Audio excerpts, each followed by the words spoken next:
What are you doing?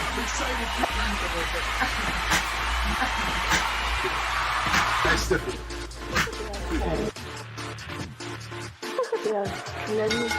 Pedigree, 1, 2, 3, brought to you live by the champ. A last ride straight to hell, a tombstone, a choke slam. Here to give it to you raw. This is Wrestling with Savage. SmackDown, hold the title. This is Wrestling with Savage. What? Wrestling with Savage begins now.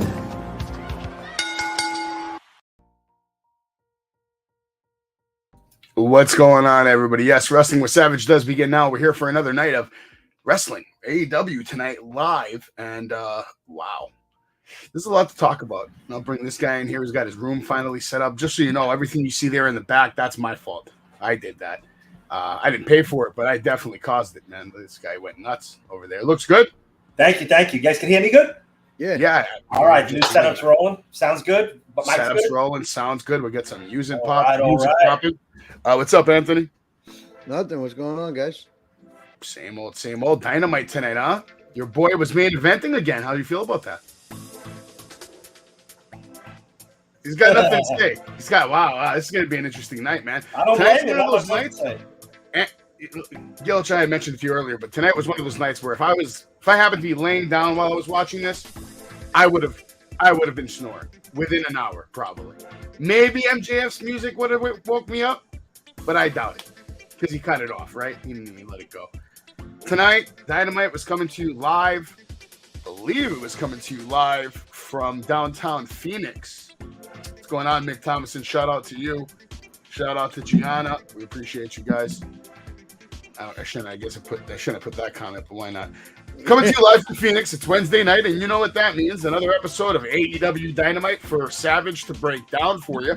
And how do we kick off Dynamite tonight? It starts off with Orange Cassidy and Wheeler Yuta, and they're going at it for the All-Atlantic Championship. And real quick, I just want to point out, I think it's silly, guys, that only Orange has to put up his title. Both titles should be up for grabs right now. Now, Tom told me he had a lot to say for this match, and welcome Jay in on the show. We're going to all talk about this match right now. I'm just going to give him, he'd probably get booze. Give him some cheers. Wheeler tells Orange that you let me get bullied, but now I'm the bully and I will take that title from you. Orange tries to shake the hands of Wheeler Yuta, who's not having it. Instead, just immediately starts off aggressive. Bottom line is this. Your boy Orange Cassidy was able to pick up the win with the Orange Punch.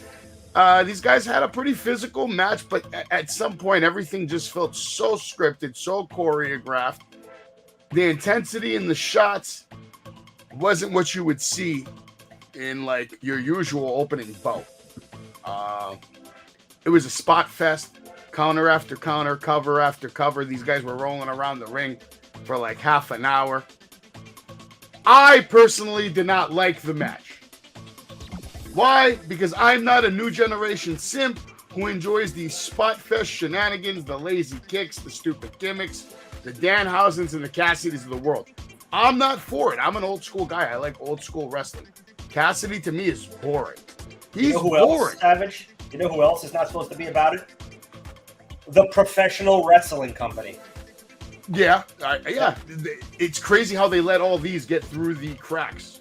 Jay, I'm sure you have a lot to say on this opening match. Did you watch it? Yeah, I thought it started like a roller coaster. It started really, really good, and then it just became repetitive, and all the spots, like you said, felt choreographed, and everybody was just waiting for their marks, and I didn't really think we saw a good match here. I don't know. Like these forearm exchanges right here that I have highlighted, I didn't feel them. You know what I mean? Usually, like a good shot, you can feel it. You're like, oh, shit. You can't feel them because both guys are like 100 pounds soaking wet. But can it feel like we all feel like this? Maybe it's because the way they present Wheeler Yuta to us, and we can't take him as a serious competitor. First of all, you got to answer Mick's question because he wants to know. He tried to call your brother Damian Priest is here. Damian Priest is here. You need to start growing some kind of like. Shout out to KO, Kevin Owens. I'm representing. Kevin Owens. Okay. How about you, Anthony? Did you like this first match? I just feel like it wasn't needed. I felt like this, even with the spot when Cesaro came out and smacked him across the face, like what was that about? Did you need to do that to Yuta? Like, and then not only that, you put this guy in a big match on Rampage with Moxley, and now he's doing this hokey crap. Okay. And poor Claudio, that he's just in the middle of this horrible bad booking. Poor Claudio, man. He's a great athlete and he's just stuck in the middle of it. I don't know. Wheeler Yuta is just not believable to me in the ring. I don't like how he's taking a page out of Moxley's playbook. You know how Moxley always hits that second rope and then bounces back and doesn't move? Now Wheeler, he has that one where he like spins outside the bottom rope and then comes back in the ring. Like, what is the point of that stupid move? It's so stupid. It doesn't do anything for me. Maybe someone in the crowd loving it. I don't know who. I don't know why. I don't know why we have to add all these antics to the match. You guys have training. You know how to wrestle. Wrestle. Have a wrestling match. I want to see suplexes, backdrops, spine busters, atomic drops. I want to see a beautiful sequence that goes to the outside and actually leads to some stiff bumps on the mat, on the outside apron. Give me a brain buster. Give me a DDT. Give me a body slam, a scoop slam, a snapmare. Give me an arm drag. We're not going to see that in a champion like Orange Cassidy. That's the problem. What's going on, Kicks? How you doing, brother? I don't know. This match didn't do it for me, and I'll tell you what else didn't do it for me. The main event didn't do it for me tonight. It was a shit show from the get. The minute I found out that was going to be the main event, I was like, wow, this is where we are now in professional wrestling. We are at the point where Jon Moxley has to get his 100th career win against someone who has the same body as George the Animal Steel. Maybe. Hangman just caught up in all this nonsense, kind of like what you said actually about Claudio. He's caught up in his nonsense. Hangman's caught up in this nonsense with the Dark Order, right? Who's been nothing but useless on television. Ricky Starks. Let's get into Ricky Starks. Well, real quick, I'll go over that interview with you. Can I just say one thing before you get into it? I'm going to say, if I fed a bone to the crowd, they would go crazy. They would go ape shit. Anything that happened tonight, they were going ape shit. Go ahead. Ape shit? Yeah, they were losing their freaking minds in certain segments, and I'm like, and I think Ricky Starks is one of them. I don't think it was that great, but we'll get into that. Okay. I'm trying to figure something out now. Did you guys all watch NXT? Gilch, did you watch NXT? I did not. Did you watch my NXT in 60? I did not. I will, though. I got bad news for you. You're going to watch it right now. Dragunov goes on to defeat Trick Williams in the opening match. JD McDonough tried to interfere, but it wouldn't work out. Fallon Henley's very upset. She has to figure out a way to apologize to her tag team partner. Roxanne Perez wants advice from the final boss, goes for training. Tyler Bay comes out. Joe Gacy, the Schism come out. They have a match. Dyads versus Chase U. Thea Hale is scared of Ava Rain, and the Dyads go on to win that match. Drew Gulak thinks Hank Walker's a loser. Charlie Dempsey's a killer. JC Jane destroys Indy Hartwell, and then Gigi Dolan comes out, gets some revenge on her. Zoe Stark cut a promo. Tag team action here, and Elfie looks great in the air. Then we have Gallus picking up the win after Pretty Deadly comes and embarrasses them. Dabocado cuts a promo. Stevie Turner cuts a promo. Tony D'Angelo has an impressive win against Von Wagner. Robert Stone's very upset. Great promo. Tiffany Stratton's a superstar, future absolute champion. Ivy Nile is going to have a match. We get another promo from those two. Ivy Nile versus Alba Fire. Alba Fire goes on to the win from some silly kind of distraction. Canna James accepts the apology. Wesley opens up another challenge.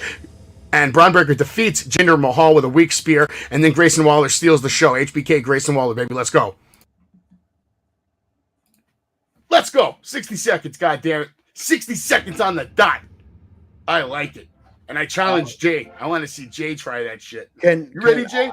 I'll put up that slideshow right now for you. He's good? He's good.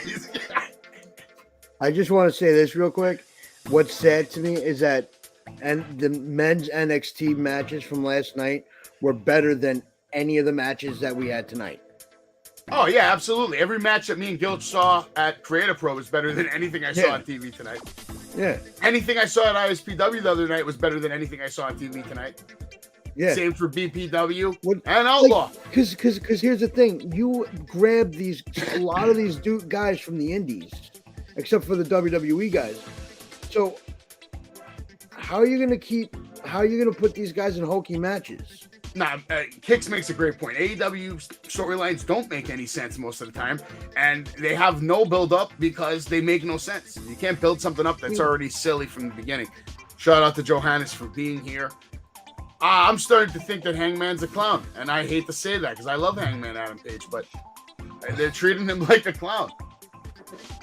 Do you think he's going to beat Moxley? We'll talk about that later tonight. Save your opinions. By the end of the show, I'm going to want to know from you guys who's going to win the match between MJF, Daniel, Daniel, Hangman, Moxley. Anyway, let's get into Ricky Starks. Ricky Starks comes out. He's got his nice green suit. Chris Jericho, the Ocho's going to come out, always looking like a champ. This guy, Oliver, what the hell's this guy's name again? I have it over here. I keep forgetting his name. Peter Avalon. Peter Avalon, man. He decides to come out and challenge Ricky Starks. And at that point, Jericho's not having it because he wasn't going to challenge Ricky, but Ricky outsmarted him. And anyway, Jericho's going to have to come down and get in the ring. He signs the contract, says JAS is going to be barred from ringside. He ends up getting in the match with Ricky Starks at Revolution. It was a good segment, I guess, but like, it's only good because of the star power of Jericho. Was the content? Gilch, how about you? How'd you feel about this segment? Did you even care? I feel like I wanted to care, but I didn't. It's like, it's just not pulling me in, bro. It's just not pulling me in. Not pulling you in. How about you, Jay? Is it pulling you in?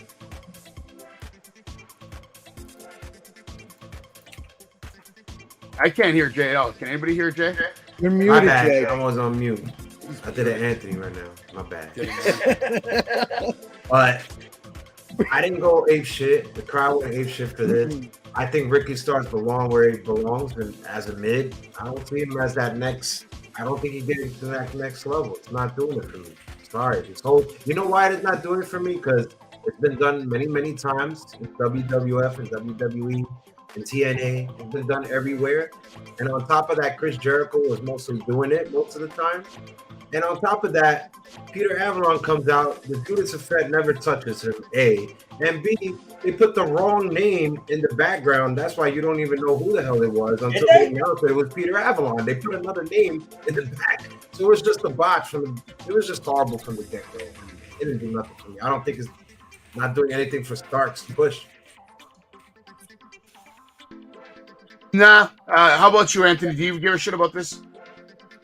I don't want to see anything with these two until next Saturday. Until Revolution. This was beyond boring. I'd rather watch the Briggs and Jensen freaking storyline 5 times than this. Wow. That's big. Okay. Now we're gonna get a tag team match: the Acclaimed versus Big Bill, Lee, and Lee Moriarty. Again, another pointless match that makes no sense. And if you're going to have a match like this and you have guys that are talented like Lee and Big Bill, why not actually have a good match? Why make it a squash match? Am I wrong there, Jay? Like, what's the point of this so firm if these guys just come out and get clowned on? I gave credit to Gilch's tag team, okay? I said last week they got momentum after the W. Now you put them in this horrible match. I don't know. It was just so honestly like this match was, I feel, just like, we're gonna just put a match together just so that they could stay loose because they're wrestling at Revolution. That's really what I feel it was, because that's what it looked like. Yeah. I mean, I don't even have screenshots of anything because there's nothing to take screenshots of. This match was nothing. It was a typical. Acclaimed. Everyone loves Acclaimed. No, they're not even competing with NXT. NXT's on another level right now. They're running at all cylinders because they have a legend.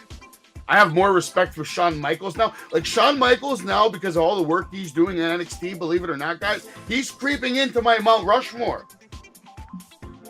He's adding those extra layers to his legacy like Triple H did. That's why I have trips ahead of Stone Cold. I have trips ahead of The Rock because his contribution to professional wrestling is unparalleled. And you can nod your little head down there, but I'll argue that till the day I die. HBK is already on my Mount Rushmore, though, so. Dude, yeah, I won't argue that, though. Like, how can you argue? And I don't even like, and you're right, I don't even think like the business aspect, like what he's doing now, because that's like we talk about Jericho all the time and how Jericho, what he's done at this advanced age and with AEW. But for me, with HBK, I've always said it, we've said it multiple times, when so many peers consider you the best to ever do it in the ring, I gotta like just go with that, you know? Yeah. I don't know, man. HBK is competing on another level right now. And let's see if Toto Tom's here. What's going on, Toto? And Toto Tom had some technical difficulties, but he's here. He's here now. He's ready to talk. He has a lot to say about the first match of the night between Orange Cassidy. Oh, my God. I'm just going to let go. Tom, just go, bro. I got What did everyone say about it first? What did we say about it? Not much.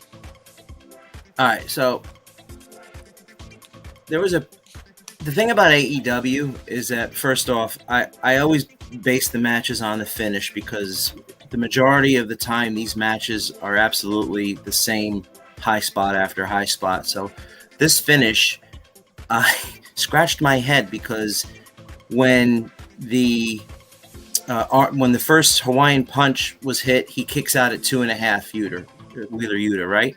Then there's a backdrop and he kicks out at 2. And I actually jumped up out of my chair and I was like so happy because I'm sick and tired of all these false finishes at 2 3/4 and 2 7/8, right?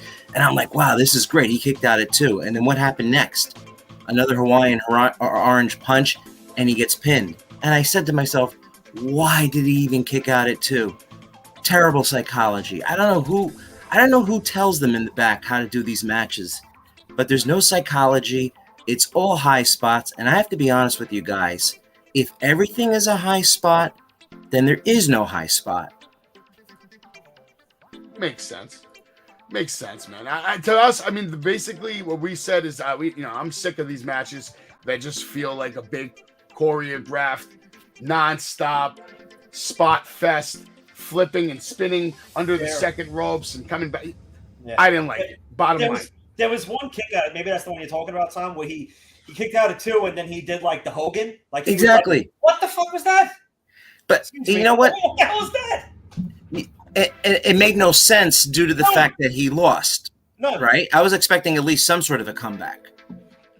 It's like they're out there playing video games and just stealing people's moves and just doing whatever they want. And literally, If you go back to the Sami Zayn Roman match from Elimination Chamber, one of the things that made that match so great was that if you notice when Sami went for the first cover on Roman, he kicked out at 1. We need more people to kick out at 1. I'm tired of these 2 3/4, 7/8. It's, all these false finishes. Because a false finish is not a false finish anymore if you keep on kicking out. How many finishes you're going to kick out of? Yeah. You know what's funny though? They're not going to change. A lot of modern day wrestling fans tell me like they can't really watch it anymore because they're not into this 8,000 false finishes. Exactly. A million times. Exactly. I don't know, man. Anyway, that just pissed me off in the beginning. That's what I just wanted to say. What did you think about this match, the tag team match, man? I wanted an actual match because to me, Big Bill's talented, Lee's talented. Let these guys actually have a match instead of a squash. Like, I don't know, man. What did you think on this? You talking to me?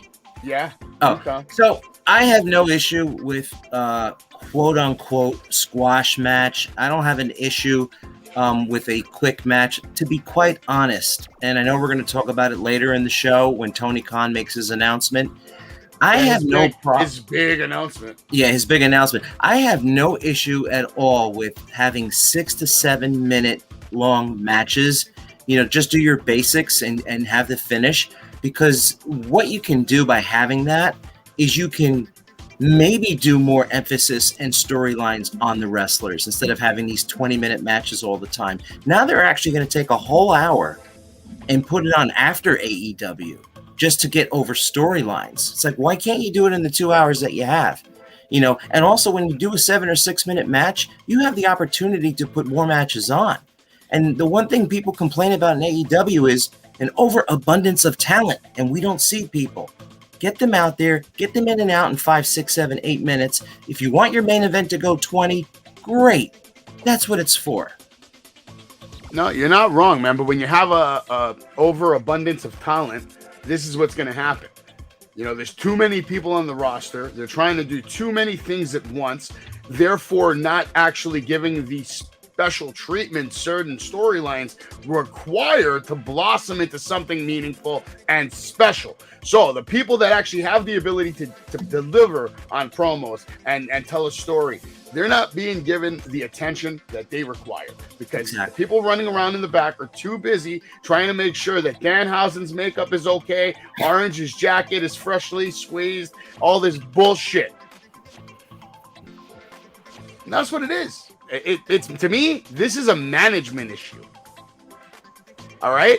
My job used to be to oversee all kinds of employee activities and be able to determine whether the staff of this establishment was worthy of keeping their job. And most of the times I can walk into a building and tell you immediately who should be fired and why.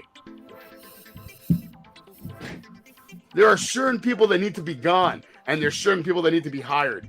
There are people that are missing, and you could see it in the quality difference between WWE television and between AEW television. Right now, WWE is murdering AEW. Murdering them as far as entertainment is concerned.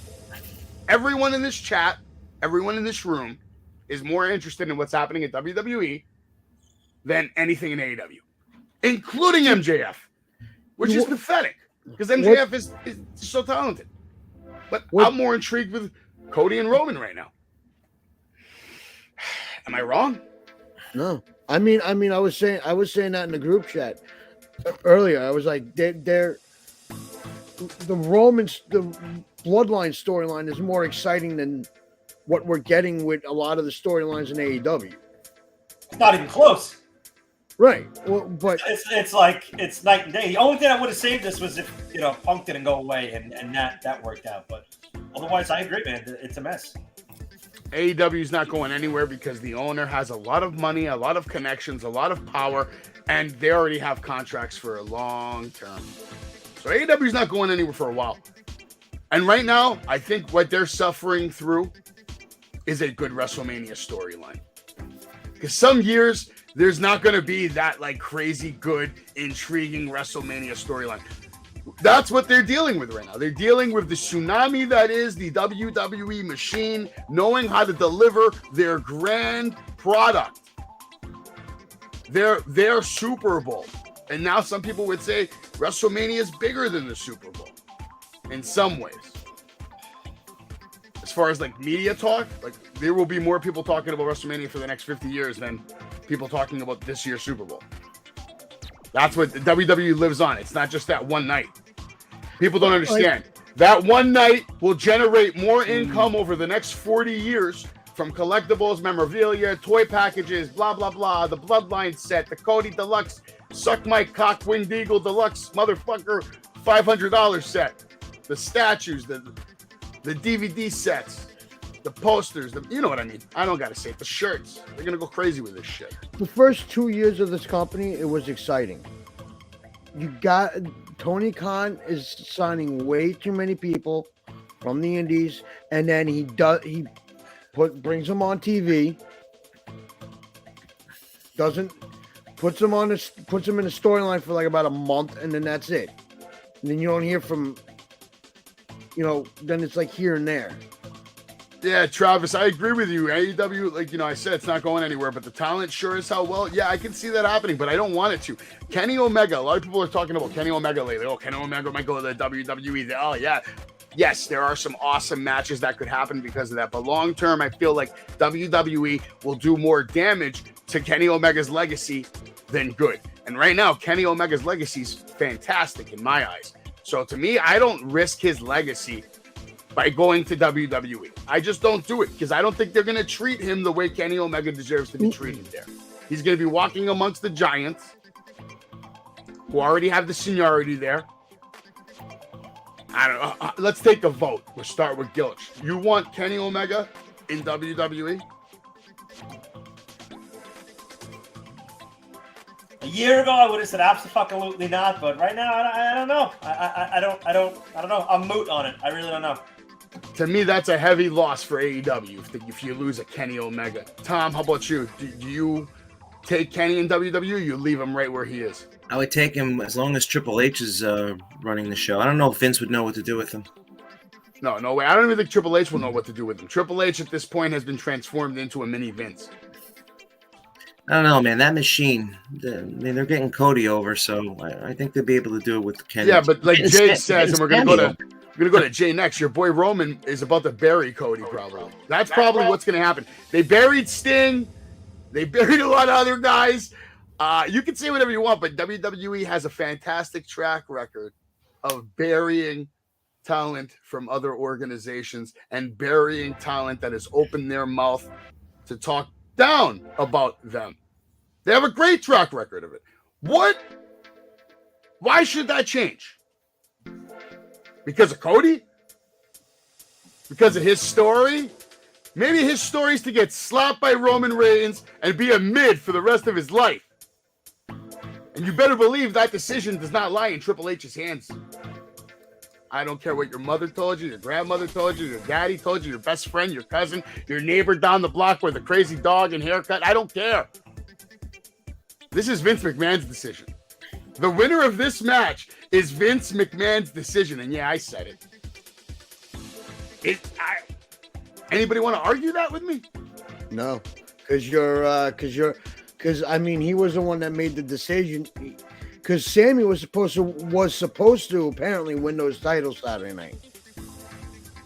Vince made the decision to not. Jay White, I don't mind seeing in WWE. To answer this question real quick, I don't mind seeing him in WWE because we haven't really seen a lot of him in AEW. So if it doesn't work out, you can always go to AEW and kind of have a do-over. I don't know. I think Kenny has a better legacy than Jay White, at least in America. And in Japan, yeah, Jay White's a god. I get it. That's not here. So, how about you, Jay? You want Kenny in WWE? As a fan of Kenny, I think Kenny wants him more than anything to close the storybook career he has. So I'm going to say he'd say yeah if the offer is right. You're probably right. It's probably going to happen if they make him a big money deal for a WrestleMania moment. Maybe next year we get Kenny versus and I Cody. think the machine can make him into the star that he should be and make him global. And I think that's really key. Anthony, how about you? Kenny in WWE? With the way we gotta get back. Go ahead. What you got? Tell me.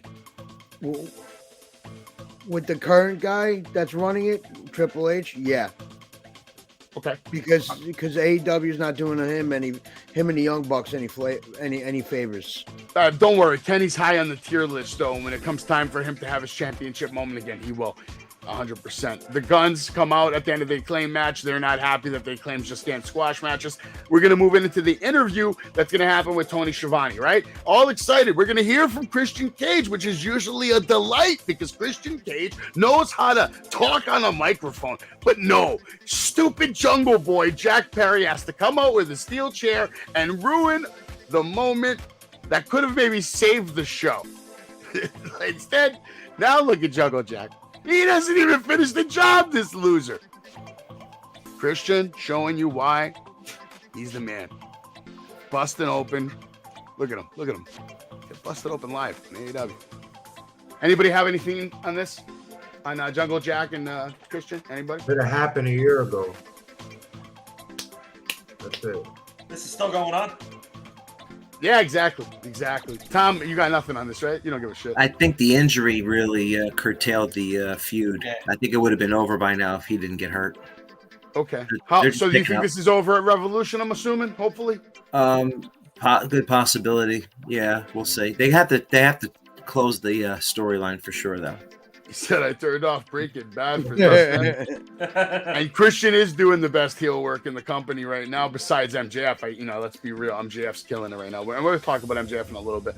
But first, let's talk about this. Or actually, let's not, because it deserves more than this little video package, this storyline.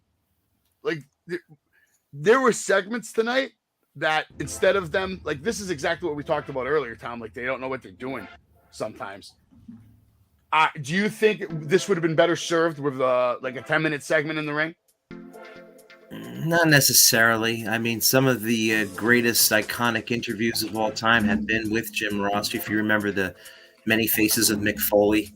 Yes, You know, but this wasn't an interview with Jim Ross. This was a video cap of Wardlow and Samoa Joe, just quick footage of bullshit clips. JR was in that video for about 3 seconds. So if it was an actual interview with JR like last week, yeah, sure, great. But it wasn't. This was a video package. I have to be honest. I think they've dropped the ball completely on this talent. I mean, if you go back to like a year ago, I was thinking that this was the next champion, you know, that they had, you know, kind of like a Goldberg. He had so much heat. And then they had that match, that weird match that showed up on that pay-per-view where he took on MJF, and it was the first match on the card. It was kind of weird. And then he buried MJF, and then it was like he buried MJF, and he got buried like too, it seemed. I mean, he was destroying everybody. He had such a mystique about him. And then, of course, CM Punk had to get involved, and he wanted the belt. And it kind of took away from, I think, the steam that Wardlow had. So, you know, CM Punk, you know, I don't want to bring him up. Me, but I mean, bro, like, I stopped loving Wardlow after he destroyed Scorpio Sky for the TNT title. Because the week prior, he had a match with Orange Cassidy, and it's like this whole big, match, right? 20-minute banger, supposedly, whatever. Got praised.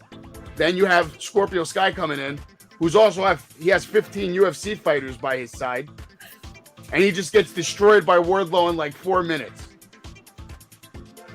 Or 5 minutes, whatever it was. But that was the push. That was the push. They were trying to push Wardlow. Yeah, exactly. But that got me tight because Scorpio Sky's a fantastic champion. He was the TNT champion at the time. Right. Orange Cassidy was nothing. So why are you making Orange Cassidy, this non-champion, look so goddamn good and not let Scorpio Sky have that banger with Wardlow so he can go out on a thing? No idea. Is that not backward logic to you? Like Orange should have been the one that got squashed, like a little orange. You know, when you take it, you know what happens when you take an orange? You squash it on the table. I'm gonna make a video tomorrow showing you what I would do to Orange Cassidy. I'm gonna pick up an orange. I'm gonna show you. I'm gonna show you what a big guy like me. To answer your question, they're trying to backtrack and restart Wardlow again. That's what they're doing. Oh, absolutely, 100%. That's why they cut off the thing, and they actually have a good story, which bothers me. Like I feel like this should have got TV time tonight. This is actually a good storyline, and they could have went on it a little more. Like maybe have Wardlow come out in the ring. He starts talking about his dad. Maybe he gets even a tear. Joe just comes out of nowhere and just destroys a muscle buster off the top rope on both titles. Boom, done. Go home. Next segment. No problem. No. Video package. All right, more trash to talk about. And that's what this was. The AEW women's division right now is absolutely trash. And Travis, you are not crazy, bro. You are awesome. But I'm sorry, ladies and gentlemen. To me, the AEW women's division is an all-time terrible. We need Thunder Rosa back immediately. We need DMD to figure out what she's going to do between Jamie Hayter. I like Ruby Soho, man, but I feel like they're not going to let her get the title. I don't think they will. Jay, I'm going to you first. AEW Women's Division, and then talk about this. We have Saraya versus Sky Blue, and basically it was a squash match. Saraya looks great, though. She got the ring rust off her, I guess. Right? Saraya, that move looked great. Can you repeat those 3 words again, Savage? Saraya looked great? Yeah, sure. I said yeah, right? Well, it was a hypothetical. I mean, I was asking, I added it, like, yeah, right? Like a confirmation? Yeah. What did everybody think of Saraya tonight in Sky Blue? Nobody, crickets in here. Where's the cricket sound effects, producer? It's not his fault. It's not his fault. So nobody has nothing, man. There's nothing. Yeah, I have something to say. Oh, okay. Please do. Yeah. So there was a time when they had the best roster of talent in AEW with the women, and they still might. The problem is that they're all heels. You know, aside from Ruby Soho and a few of the ladies from Japan, there's no faces. I mean, Thunder Rosa is on the IR. I get that, but like, why bring in Saraya as a face and Toni Storm and then turn them heel? I have no idea. You know, who is going to challenge, for these titles, because there's, aside from Ruby Soho, there's no faces. I guess they need the Stratlander girl to come back pretty soon. Yeah. Shout out to Anthony Graves. If you want to invite, let me know. I'll send you one on the gram. And Travis, great comments, man. I like everything you're saying. Yes, sir. Shout out to Mick Thomason, by the way. This comment here by Travis. Travis, you're right. All right. Now, what happened was, think about it. When this company started, they coined themselves as the professional wrestling company. And their stories were basically great wrestler A versus great wrestler B. And let's do a fucking 7-off, an 8-off. Like, I mean, you saw it. And now it's like, we're done with that. Like, give us something. Give us decent stories. Because you're no longer the professional wrestling company with half the roster hurt. It's a mess. It's a mess. It's just an absolute. You're a free agent. Think about if you were a free agent 2 years ago. You were running to AEW. Now, I'd go to Impact before AEW right now. You're not even wrong, man. You're not even wrong. Jay, you got something? We keep moving. Yeah, I'm gonna just say that I think you guys are missing the bigger picture. Saraya came in supposed to be the biggest baby face in AEW, supposed to be the savior, believe it or not. And what happened was she got exposed on the mic. Her promos were botched. Her matches were botched. Her match today, it just basically told me they're playing her safe. She's not even taking bumps, guys, if you notice. This match was just so bad for Sky Blue because she is talented, but she's never going to get pushed. Let's face it. This is supposed to be the easy win. She got it. You know what? I hate to say this. No matter how bad Saraya is, I think they may give her the belt just for the name. But it's basically the switcheroo, which I know we all hate, and we're just too smart to fall for it because they just did it with us without even thinking that we would have noticed, and we noticed. You know, and that's why they're doing it. They think Saraya could go big as a heel, but it's even getting worse. I get annoyed because I feel like they have a good opportunity here to tell a really good story about all these ex-WWE superstars, and they're not taking advantage of it. And Saraya could probably win. She's the female CM Punk right now.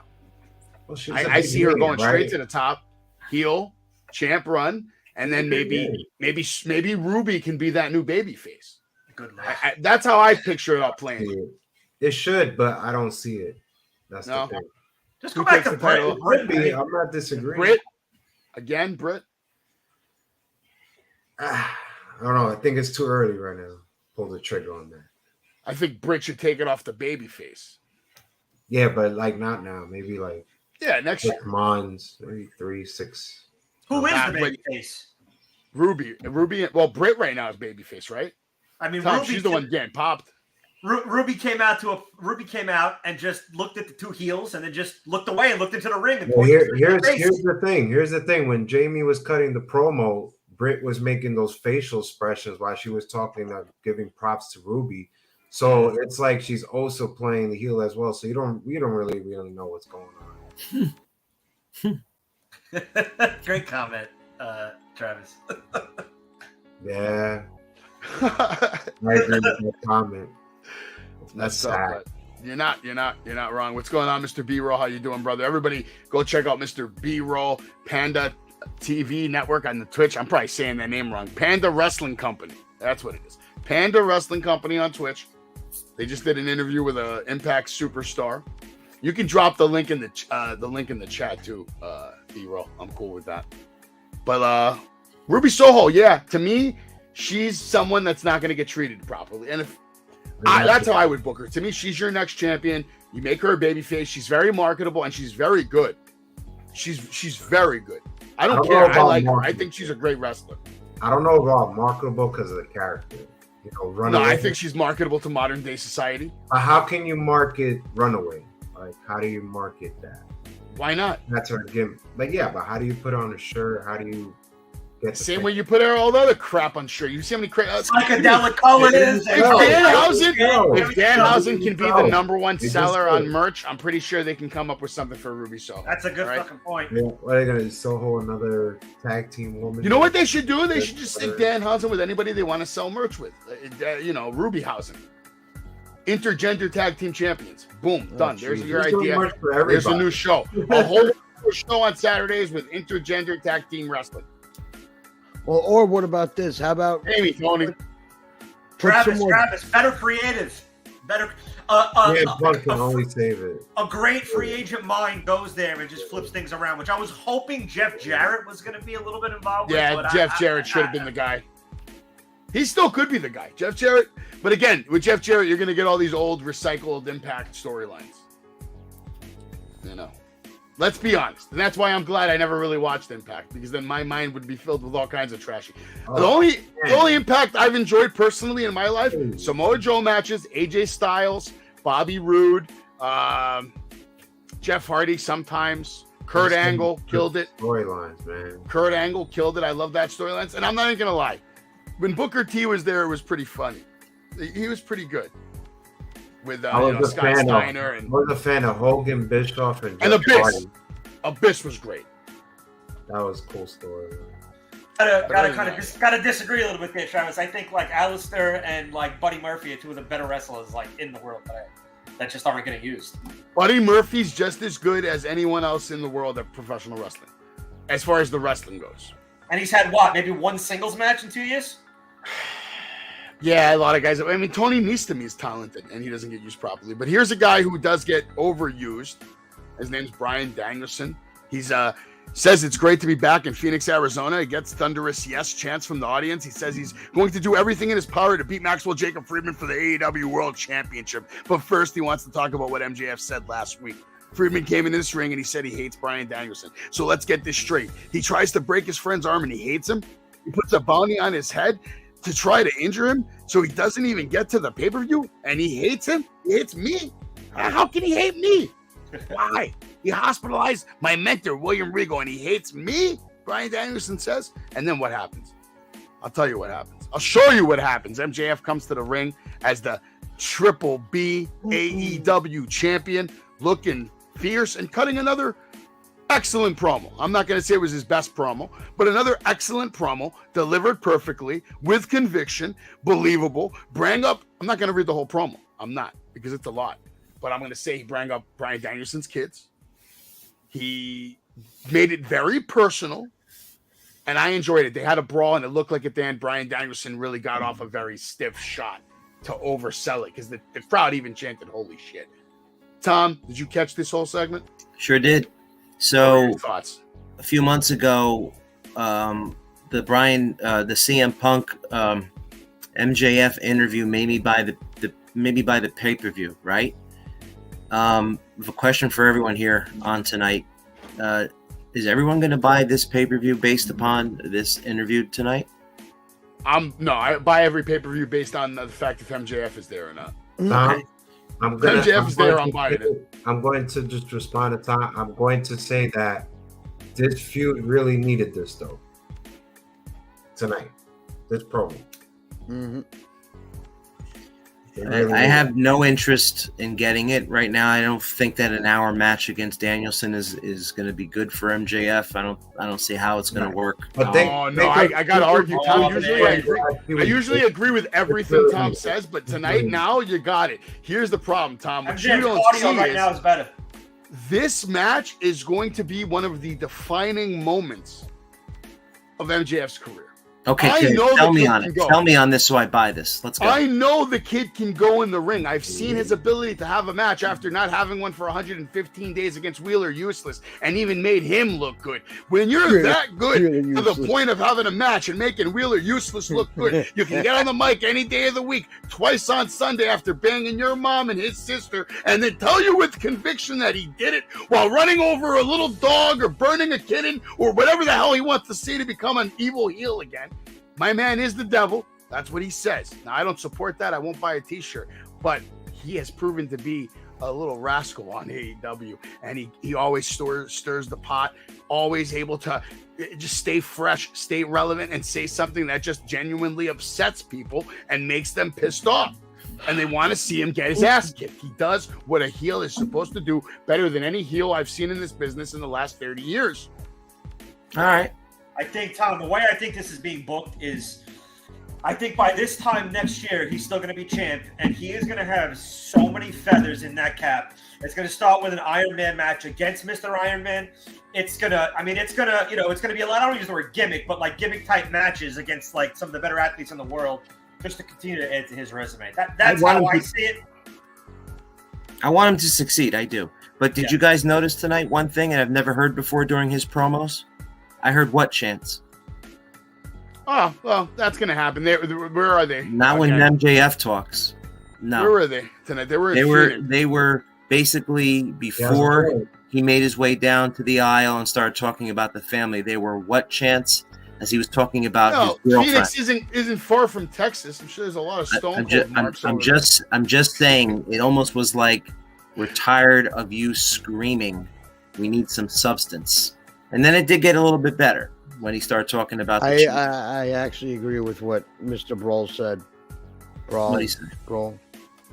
Yeah. The kid's That's name Mr. B-Roll. It did go next level. But I also didn't like the fact that Bryan Danielson said, "Oh, stop talking about my kids. If you talk about my kids, I'm going to come down there and kick your ass." Well, he let him talk about them. Yeah, but then he did come down there and kick his ass, I guess. The state that Don't AEW say that is if you're not right going to go down there and kick his ass. All right, let me ask you one question. Was this the best segment of the night? Was this the best part of AEW Dynamite tonight? I think so, yeah. Yeah. Okay. Yeah. It was the best part of a not good Dynamite. Yeah. Tonight's Dynamite was not good at all. Might have been the worst episode of the year. Easy. I mean, I with this segment, I love this was the most emotion that I saw out of MJF. I feel. I'll get into House of Black in a little bit, Travis. I'm sorry, Anthony. Go for it. No, that's the emotion. Like you saw, like I saw his face getting red. I saw like the veins, like he was going all in on this promo. I thought this was the most emotion that I've ever seen MJF have. Okay. Can we agree that MJF is the best thing going for AEW right now? I don't think it's the most emotional. I think I've seen him have more emotional promos. I think that day where he won the title was his most emotional promo. And that, well, I mean, like for with him talking, like his after the match, the press conference when he had the title. That was good. Some of the Punk stuff, the Devil, and all, some of that stuff was really good. All that Punk stuff was good. That was a storyline of the year last year for a reason. You know what would be brutal for AEW if they go out in the pay-per-view and he can't hang and he gets exposed? I won't even watch anymore. That's why Punk's there, man. Because of that storyline. If it wasn't for that storyline last year, I'll give them credit. They delivered the goods with that storyline, man. I wanted to see that shit be done. So when everybody asks anymore, is Punk coming? Punk is going to come back. And when he does, you're going to have a great story with MJF, and you better do the right thing and just put the kid over like 2-3 times. So I'm curious, this 60-minute match, do you guys think it's going to be, a traditional old school, a lot of rest holds, or do you think they're going to go balls to the wall? I think it's going to be mixed, man. There's going to be moments because it's 60 minutes. You have to take time to rest, and you have to take time to just recover and recuperate to set up for those next big moments. But I think this is going to be the most unique, classic banger of a match that we've seen in a long time. Like, it's going to be great. And how many falls do you think it's going to be? Like maybe one. 3-1, 3-2, 1. I think one, man. At the 60-minute mark? No, just the match ends at 60 minutes, and the score will be 1-0. Got it. If they did, can you imagine if they do the whole draw thing again? I think I'd break my TV in half. It could be. What if nothing would surprise me? They're a mess. What if it is a draw though after 60 minutes? I wouldn't be surprised. I really wouldn't. But MJF's the man, bro. He's one of the main reasons why I watch AEW. I think his work is phenomenal, and I think I'm so glad to see that someone is at least getting treated properly. You know what I mean? Because that's why a lot of these people can't shine. And it's sad to say this because it makes MJF kind of look bad, but it is what it is. MJF is not the type of person that just settles for whatever they give him. MJF is the type of person who walks in the room, demands what he wants, says this is how it needs to be done if it's going to work, Tony Khan. My character can only work one way, and it's my way. I do what I want. I say what I want. I am that guy. Because if you don't let me be that guy, then there's no point. It won't work. If they did that for a couple of more people, you know how good the product could be? There needs to be more wrestlers that get that kind of treatment. But you know what the problem is? Not everybody's like an MJF. Not everybody's like a Savage who just has the balls to go up to anybody and talk and say shit and try to make opportunities happen. A lot of people just sit there and they roll with it. Oh, let's see what happens. I don't want to step on any toes. And what if they fire me?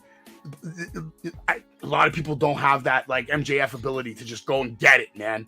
So who do you think the next opponent is for MJF that would be the supreme title match? I have a guy in mind. I want to see him and Chris Jericho. I want to see him and Kenny Omega. I want to see him and Malachi Black.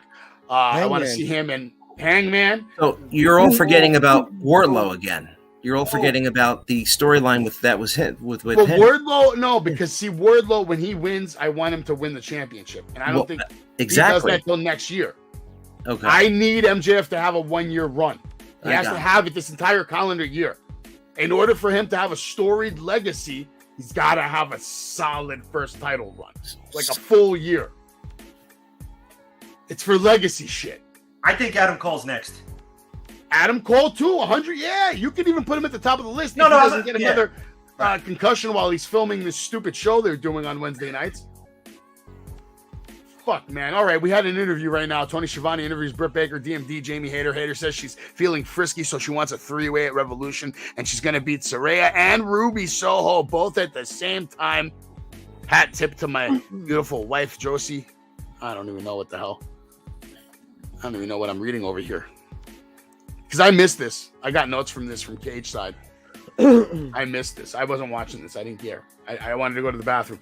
This was my bathroom break, actually, to be honest with you guys. But guess what's coming up right now? Battle Royale, Tag Team Battle Royale. That's going to help determine the match at Revolution. Let's get right into it. A lot of men in the ring right there. Mark Briscoe is in the house, which I love to see him on TV. Him and Woodsy going at it one more time. I love Mark Briscoe, and he's someone else I'd like to actually see get a title run. Why not? Why not? He's funny. He's entertaining. Not now. Maybe next year. Next year should be the year the title changes hands like 6-7 times, like an old school Attitude year. You remember back in the day during after the first 2-3 Attitude years, we started changing hands every other night sometimes. Kane and Stone Cold, Rock here, Triple H would get it, Undertaker would get it. It went crazy with that shit. Yeah, and that's what AEW is doing with the. Here, look, guys. Here it is, right here. The Clown Show. It's the Clown Show. It's the professional wrestling company. It's the Clown Show. Look at Danhausen. Is he taking selfies? Is he taking a picture of Trent's ass? That last picture with Trent on Orange's thing and him that should be like the Clown Show photo. We should just save that one. I will save it. Lord Almighty. Jeff Jarrett, your winner. Coming up big, and they advance. Oh, Jesus. They advance. Here we go. Here's another pointless. This is another story. Like, why you're giving us this match with no storyline? None. How could they even lose if Satnam Singh is saving them every single time? Like, I mean, at one point, is he get thrown from ringside? I mean, this was so. I give up. I'm done.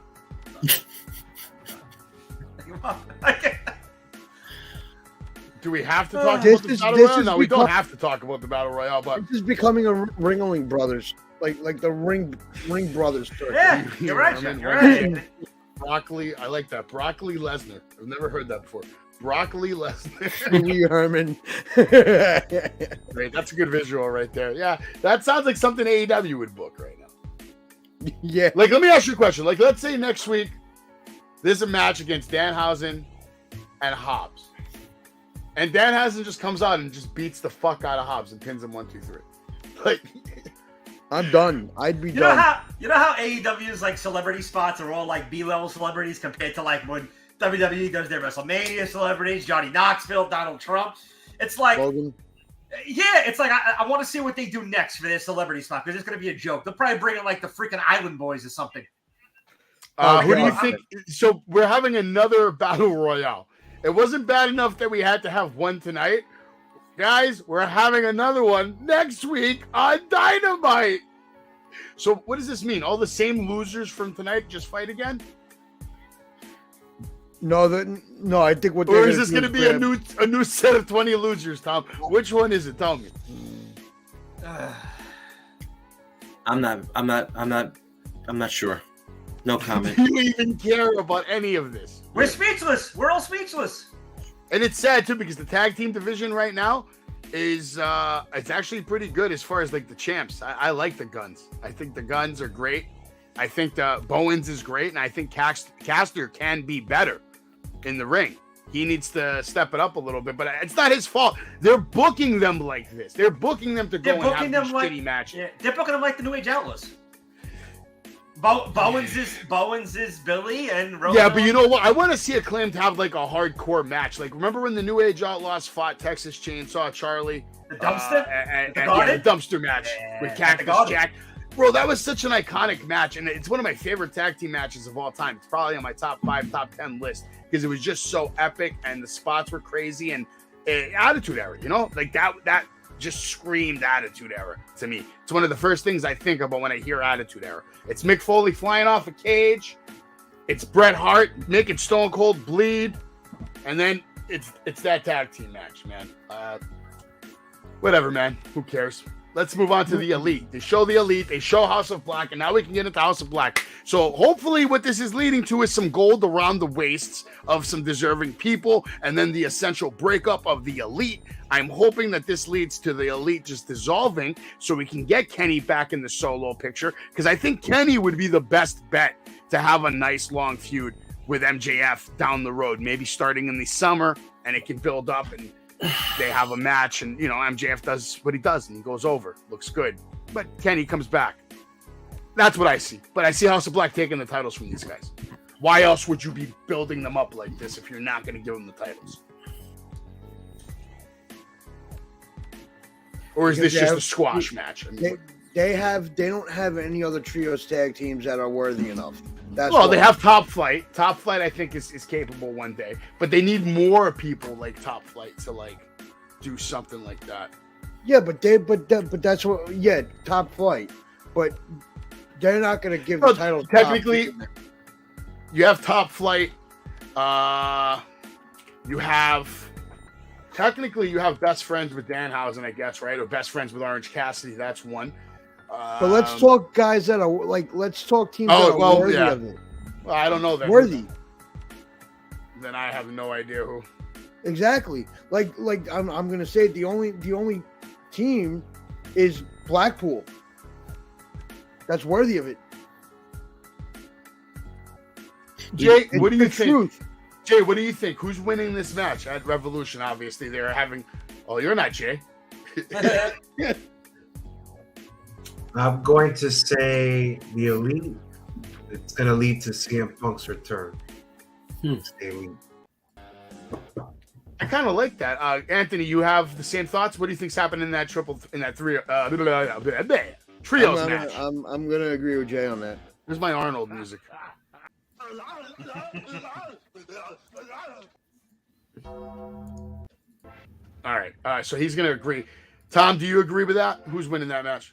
Yeah, I'd say the Elite, but I want to add something. They have so much talent in AEW. They can basically put together any type of trios teams that they want to, and this is where I do like the 6-man tag division. Okay. And Gilch, I do like that. Let's spotlight that new room on the big screen. Look at all that shit you got there. So you're an Elite guy. You got an Elite shirt. You got the Elite hat. So obviously, I'm not even asking you. You were picking the Elite to win that match. Yes. Okay. I like it. I'm trying to check out all your stuff. You put this. Is that the signed Brett up there in the plaque? It is. That's the signed Brett. I see that statue behind. That's nice, man. Oh yeah, the Triple H statue I got. That's good stuff. It's good stuff. But yeah, House of Black. Angle a little bit, but we'll be good. Nah, it's perfect. I mean, you might want to make it because on the full screen we can't see your hamper to the left. So yeah. I mean, you could turn the camera slightly that way, and then we don't get the hamper or the door. You start off with Dave LaGreca's head. That's pretty. That's what I'm gonna do. I'm gonna readjust the camera. That's it. You don't have to though. I like your hamper. Makes it more real. Thank you. Appreciate like a human, you know. But to me, I think House of Black has to win this match. Otherwise, what the hell are you doing with them? Like, they're supposed to be these powerful characters, and Malachi Black can wrestle. Buddy Murphy can wrestle. Brody King can wrestle. Anna Jay can wrestle. What are we doing here? Travis, Kyle O'Reilly was pretty seriously injured last time I heard. You mean Like, you're talking Julia like- Hart? Savage? Oh yeah, Julia Hart. I always confuse them. I don't know why. She doesn't get enough TV time. Julia Hart. That's right. My God, I'm a noob. You know why I'm a noob? Because I'm flustered now because of Tony Khan. He has a big announcement. So whenever Tony Khan has a big announcement, like I just can't function until I find out what it is. This was the big one. Here, guys, are you guys ready for the big announcement? It's so big that he can't even tell you. What a mark. He has to let Adam Cole tell you, baby. And what Adam Cole tells you is there's going to be another show after Dynamite, which is basically going to be an hour-long show called All Elite Wrestling Access or something?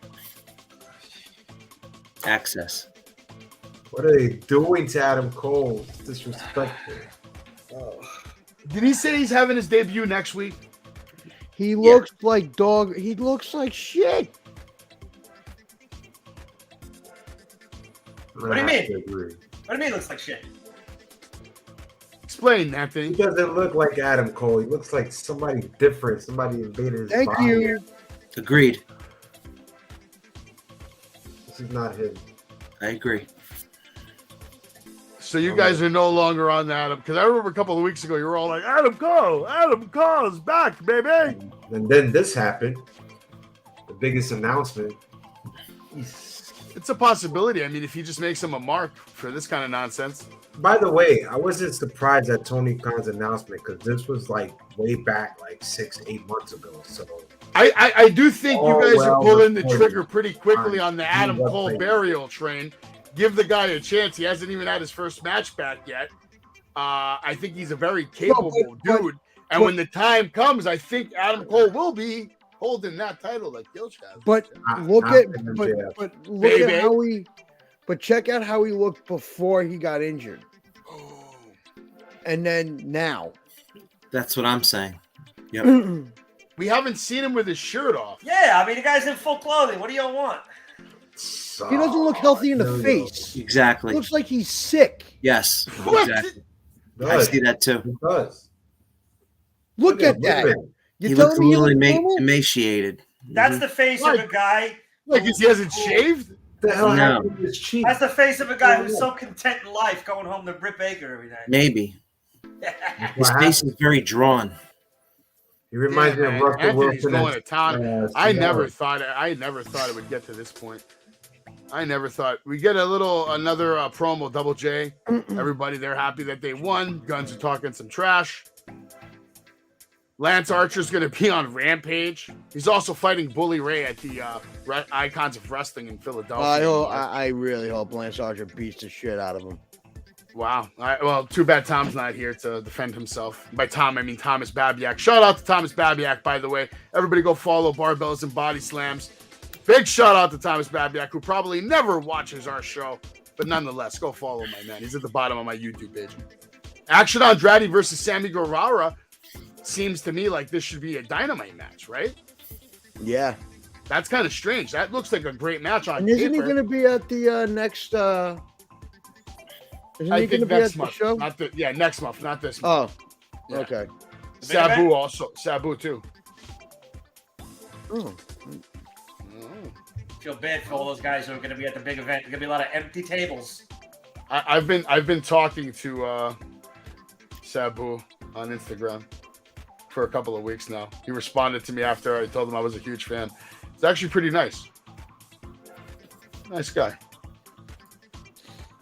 All right. Archer is great. This should have been on Dynamite, but it's not. Yeah. We got Willow Nightingale versus Tony Storm. Dark We're match. going to have Keith Lee and Dustin Rhodes cutting a promo, probably against Swerve Strickland. And, of course, next Oh, week, Jesus Christ. Casino Tag Team Battle Royale. But let's get into the shit show of shit shows, ladies and gentlemen. Let's get right into it. I'm just going to go right into the screenshots here because this shit is real. All right. Hangman Adam Page watching in the background is Evil Uno. He's getting ready to come out. He's watching What the actual watching fuck? Moxley come out. I'd love to see Moxley just come to the ring busted open already, right? You really should. That was a comment I think Tom made. Somebody made it in the chat. Evil Uno, there he is doing a senton bomb. That's pretty much like the only offense this dude even got off. I mean, and a pile driver, right? Look at Evil Uno standing there with Mox. Look how tiny Evil Uno is. He looks like a little guy there, but he's actually not a little guy. Look, he's already busted open the chest. Look at this guy. He hits a pile driver. I know why Moxley let him do the pile driver, because there's no way Moxley's head's fitting through that guy's thighs. No way. Look at him. Look at him. Like I said, body of George the Animal Steel right there, minus the hair. I want to know who said that. Yeah, we're gonna book these two. You know what? Just keep going. I give up. Nah, dude, you're not gonna get any hate for that, Travis. Moxley. Obviously, you're sick of Moxley. How can you not be sick of Moxley? He's been shoved down your throats for 4 years almost. Shit is insane. Look at him.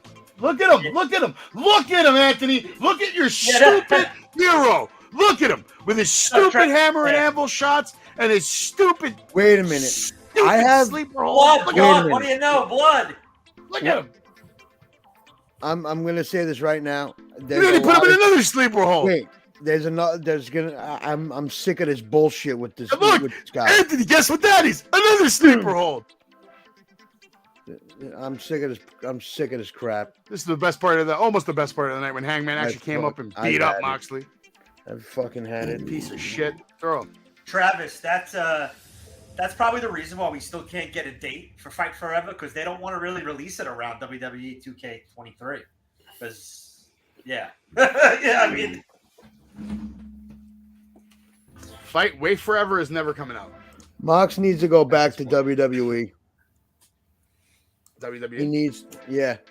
He needs to get the hell out of this. All right, real quick, gentlemen, because we're already over an hour. I don't want to keep you gentlemen here too much longer, and obviously I got to cut a couple of pictures over here left in the show. Who's winning this match? Tom? Moxley. Jay? I don't care. Anthony loves wrestling. Don't give a shit. Filch? Match will be declared a draw when someone calls in a bomb threat and the arena has to evacuate. Somebody call me up when this match is over and tell me who won, because I'm probably going to fall asleep. Just for our live stream purposes, that was a joke. I'm not advocating that. We're not doing it. But... I hope Hangman Adam Page wins this match and sends Moxley on vacation. That's what I'm praying for. Samoa Joe versus Wardlow. Wardlow has to win this match. Clean. Joe. What's wrong with Joe? Tom, who you got?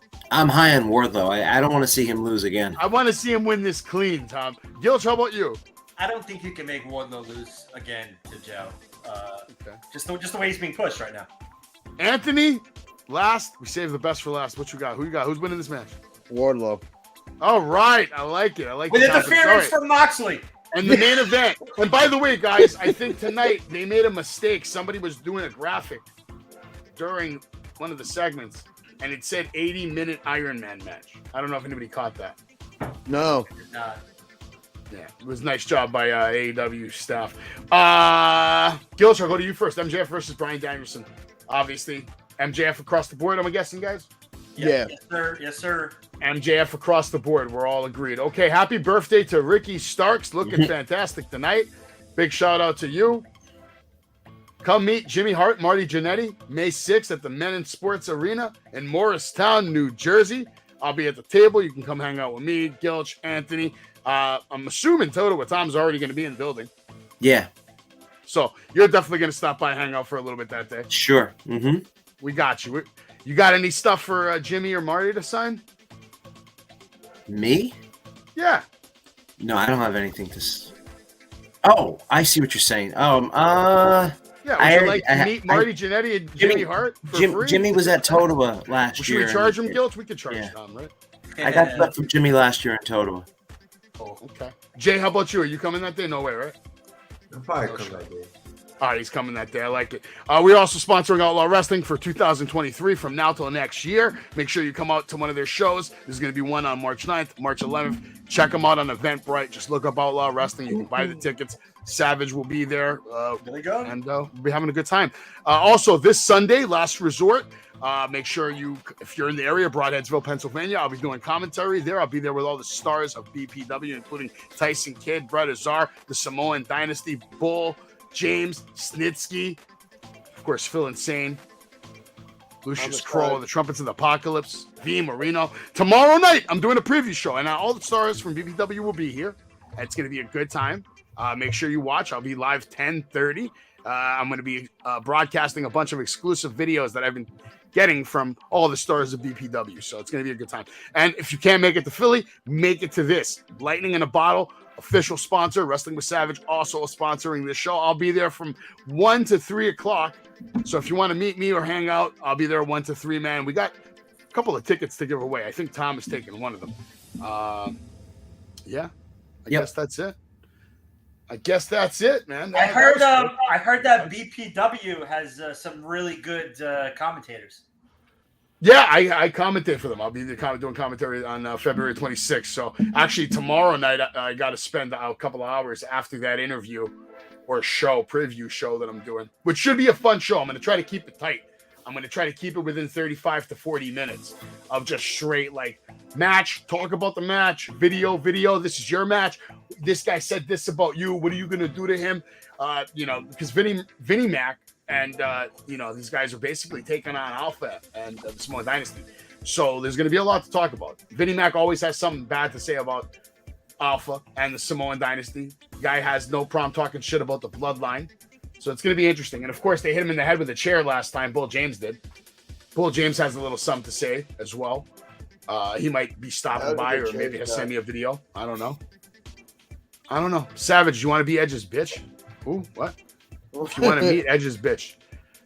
Do I want to meet Beth Phoenix? Is his bitch? What you're saying?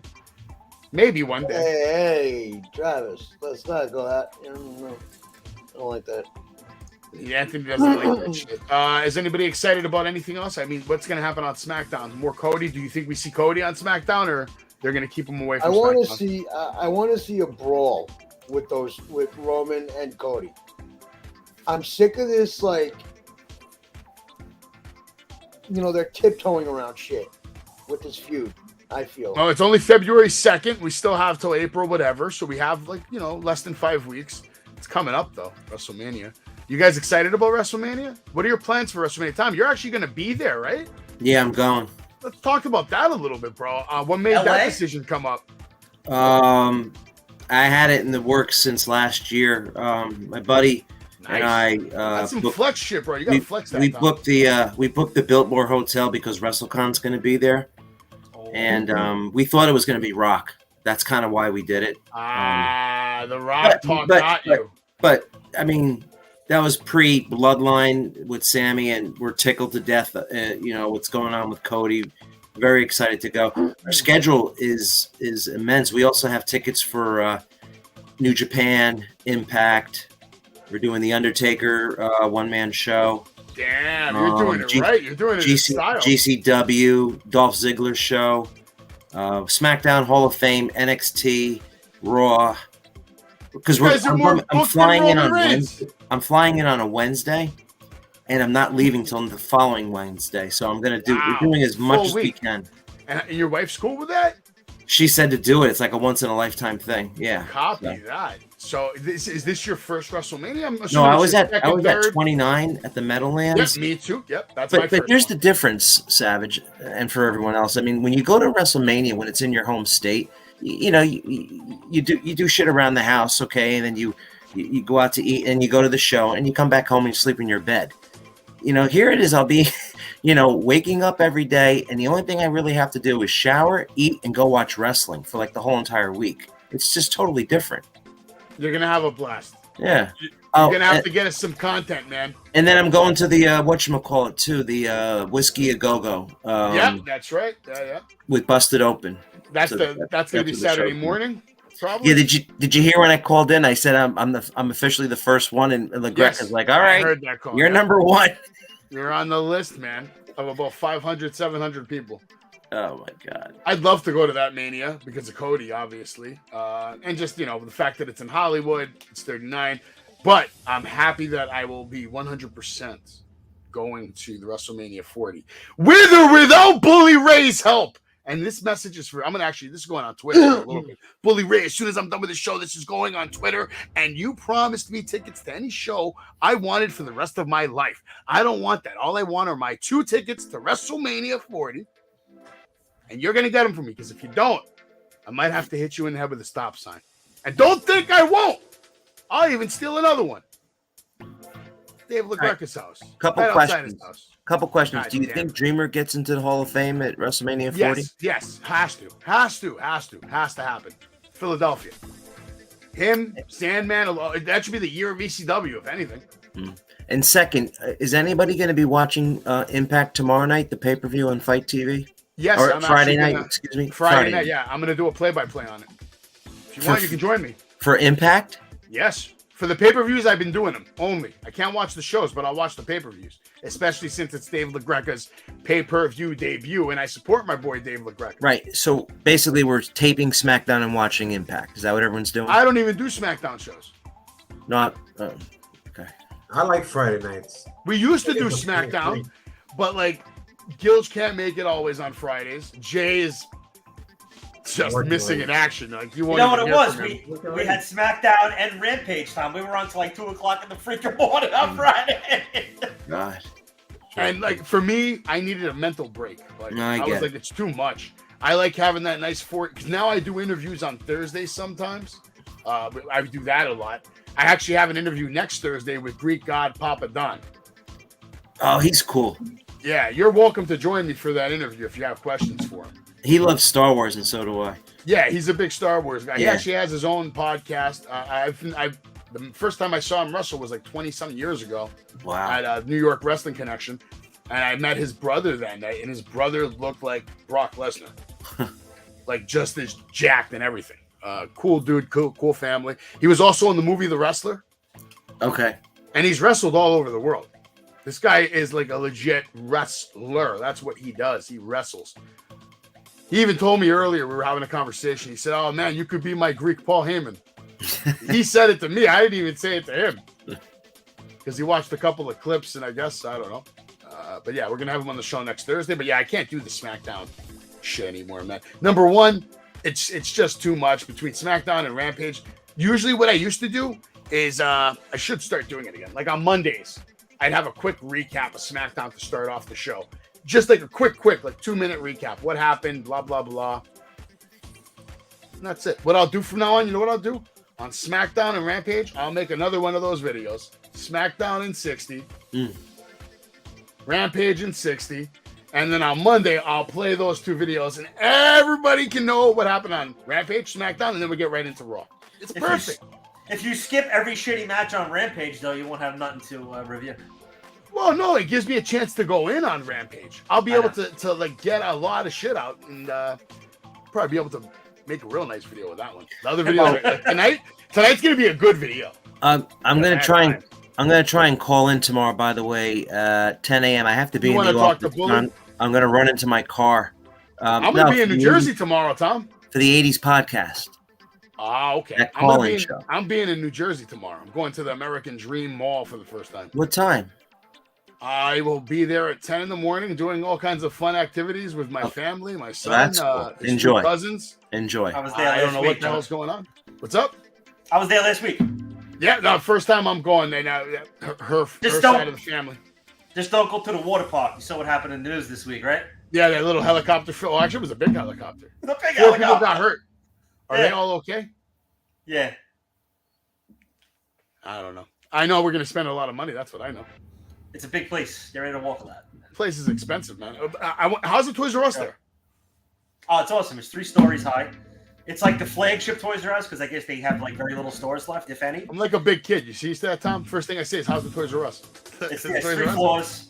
It was cool because bringing my daughter there, she didn't know what the hell Toys R Us was. I mean, we grew up on Toys R Us. All they know is Target's toy section. They don't know it's an actual store with nothing but toys. So. Yeah, thank you, Travis. Appreciate you. That's going to be fun tomorrow. But wrestling is, I feel bad for AEW right now. Like, tonight was a really bad episode, and that's just what I want to go off with. Tonight, for me, was the worst episode of Dynamite that I saw this year. I don't know if you guys agree with me, but to me, it was terrible. It was a thumbs down for me tonight. And I don't usually give Dynamite a thumbs down. Tonight, it was a thumbs down. It was down tonight. Yeah. How about you, Tom? You give it a thumbs down? Or not? Thumbs in the middle. He's in the mid. Jay, he won't even put his hand up. It gets nothing. Yeah. puke. All right. Well, everybody, thank you so much for joining me. Tom, Gilch, Anthony, Jay. Again, shout out to Thomas Babiak, Lewis, David Carballo, who hasn't been on this show in God knows how long. Hopefully you're still alive and well. Tantalizing Tony, go follow him. Follow Anthony Graves. And everybody go listen to Busted Open tomorrow because Bully Ray will be hosting all day long.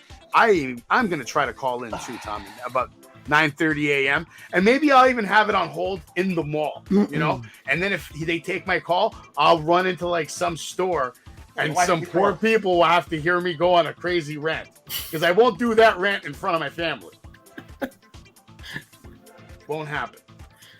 I don't know. Anyway, I'm out of here. Everybody have a good night. We'll catch you guys to next week. Oh, no, I'll be here tomorrow. Have a good night. God bless. Thank you for watching Wrestling with Savage. Why are you yelling? I'm excited. Tom's gone. You're gone. You're gone. You're gone. Oh.